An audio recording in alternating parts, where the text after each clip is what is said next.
ये tool kit तो इन्होंने कर्नाटका में इस्तेमाल किया था, मुंह तोड़ जवाब मिला। यही टूल किट अब राजस्थान में भी इस्तेमाल कर रहे हैं, देखिए वहां से भी जवाब मिल जाएगा। जिस देश में देश का राजा गर्व से कहता हो कि 80 करोड़ जनता को वो मुफ्त अनाज दे रहा हो, ये बोलते हुए शर्म आनी चाहिए हमें कि 80 करोड़ जनता को आपको मुफ्त में राशन देना पड़ रहा है, तो आप सोचिए आपने उनकी क्या स्थिति कर दी। विश्व बैंक, जिसका सर्टिफिकेट लेने के लिए मोदी जी बड़े लालायित रहते हैं, विश्व बैंक ने मनमोहन सिंह सरकार के बारे में एक रिपोर्ट में लिखा था कि 27 करोड़ लोगों को गरीबी रेखा से यूपीए की सरकार ने ऊपर उठाया। आज क्या स्थिति है?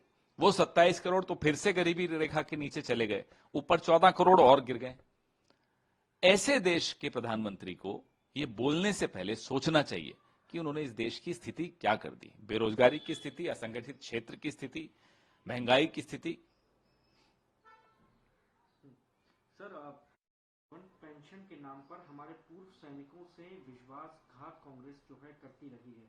कागजों पर सिर्फ 500 करोड़ रुपए तक जो है कांग्रेस कहती थी कि हम देंगे, लेकिन आज तक कभी किसी को फायदा नहीं। जो पूर्व सैनिकों की डेलीगेशंस हैं जो हमसे भी मिलती हैं, ये बात मोदी जी उनके सामने जरा कह के बता दें।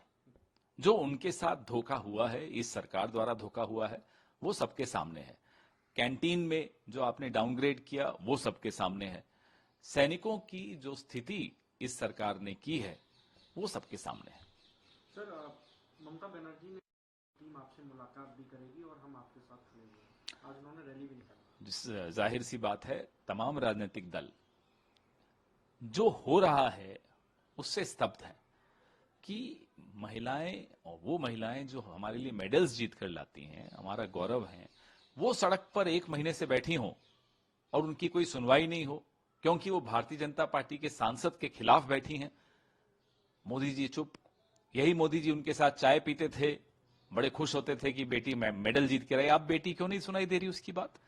प्रियंका गांधी जी, हमारी नेता, गई थी जंतर मंतर, उन्होंने उन महिलाओं के साथ काफी समय बिताया। हमने ये मुद्दा लगातार उठाया है और हम उम्मीद करते हैं तमाम राजनीतिक दल इस मुद्दे पर अपना समर्थन देंगे। प्रधानमंत्री की चुप्पी सबको खल रही है। निर्भया के वक्त हम सरकार में थे, राहुल गांधी हो, शीला दीक्षित हो, मनमोहन सिंह जी हो, सोनिया जी हो, सब बड़ी एक सहानुभूति पूर्वक उन्होंने एक रवैया रखा, कानून में परिवर्तन किया, तुरंत कार्रवाई की।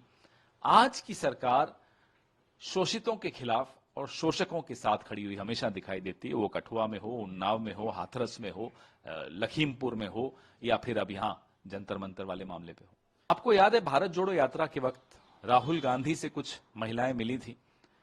उन महिलाओं के बारे में जानकारी लेने के लिए दिल्ली पुलिस के आला अधिकारी 2 बार राहुल गांधी के घर पे पहुंच गए। अब ये महिलाएं तो आपके सामने हैं, जंतर मंतर पे बैठी हैं, सारा लेखा जोखा लेकर बैठी हैं, किसने शोषण किया, क्या शोषण किया। अब तो ढूंढना भी नहीं पड़ेगा आपको, फिर भी आप उनकी नहीं सुन रहे, ये समझ में नहीं आ रहा। सर, आखिरी सवाल, अनुराग ठाकुर एक बार फिर राहुल गांधी पर हमलावर हैं। जब भी विदेश जाते हैं वो आगे आकर ये कहते हैं कि वो अपमान करते हैं देश का। जो जंतर मंतर पे 1 महीने से हमारी बच्चियां बैठी हैं, विदेश में लोग नहीं देख रहे क्या उनको? वो अपमानित नहीं महसूस करते अनुराग ठाकुर? क्या वो देश का अपमान प्रधानमंत्री के हाथों से नहीं हो रहा है? कमाल की बात कर रहे हैं आप। सरेआम एक ऐसे व्यक्ति को बचाते हुए दिख रहे हैं जिस पर इतने संगीन आरोप हैं, तब आपकी बदनामी नहीं होती। राहुल गांधी विदेश में जाकर अगर चर्चा कर ले लोकतंत्र पर तो आपको बुरा लगता है। प्रधानमंत्री ने विदेशों में जाकर क्या क्या नहीं कहा, यहां तक कह दिया कि उस देश में पैदा होने में शर्म आती थी, तब नहीं अपमानित हुए थे?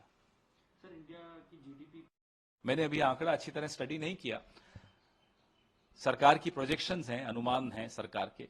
हकीकत क्या है वो आपको सड़क पर, पेट्रोल पंप पर, अपने अपने रसोइयों में हर 10 तारीख के बाद अपनी जेब में हम सबको सब मालूम पड़ जाता है। वो हकीकत किसी से